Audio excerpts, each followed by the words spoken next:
know the rights or wrongs of what's happened with Tim Westwood. He has certainly denied previous allegations that have been made against him. He's now been accused by 17 women of abusing his position. Basically, he's a very powerful man in the hip hop scene between 1990 and 2020. I think actually has denied all of these allegations. So let's not focus on the specifics there, but this is just the latest in a long line of allegations against men, rich, powerful men, very very important roles in their area, whatever it is, whether it's film or modelling or anything, and in this case DJing and the music scene, being able to abuse their position and being able to get access to younger women. I say, not talking specifically about Tim Westwood, but you see this pattern again and again, don't you? Oh, always. I mean, the abusers are, in my time when I've gone in to see them in prisons, they are obsessed. It's in their DNA, the need for power and control. It does actually go back to their early childhood. I mean, no one is born to be an abuser. It goes right back to the start of adverse childhood experiences that have distorted their thinking and their behaviour, and that is evident. I mean, I was a deputy head. You see children in schools where their behaviour is maybe overly sexualised. It is not child's play, and it needs to be monitored, and it needs to be done earlier.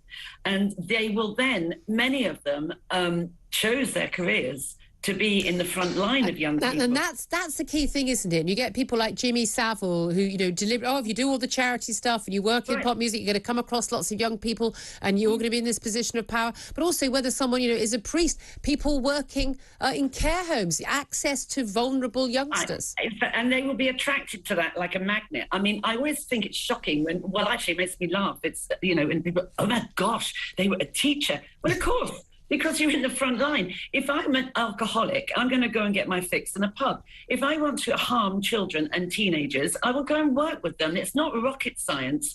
They are driven to this decision-making, and I've spoken to enough of them that have admitted it. Yeah. And they will put themselves, I don't think people should be named until they're charged. I agree with you, yeah. I think that is absolutely wrong. However much I am waving a flag for people to go down and be jailed. No one. We have a law in this country. You're innocent until you're proved guilty. Absolutely. I almost actually didn't cover this story because of this, because again, people have a right to, as you say, innocent until proven guilty, and people go, no smoke without fire. We don't know, and it's not saying we don't believe women coming forward. We need to be respectful. Absolutely. And take seriously allegations, but we also need to respect the rule of law. And absolutely, we've seen people wrongly accused before. And do you know what I would like to see is people who do, and occasionally people do make it up, and I would like those people, if that's proven, for them to be charged. Because this is such an awful thing to happen. It's the worst thing to be accused of. I can't. I mean, and people end up, as we know, losing their jobs. They end up losing their families. Yeah, indeed. And it needs to go through the legal process, but better understanding earlier on. The signs are there in primary schools, in secondary schools. Those behaviours of overly sexualised behaviours, where they're pushing around and being authoritative, masculine, toxic masculinity, all that sort of stuff, the entitlement. Can I just say, I'm really worried. I think you're talking about everyone in Westminster right now. I'm not joking.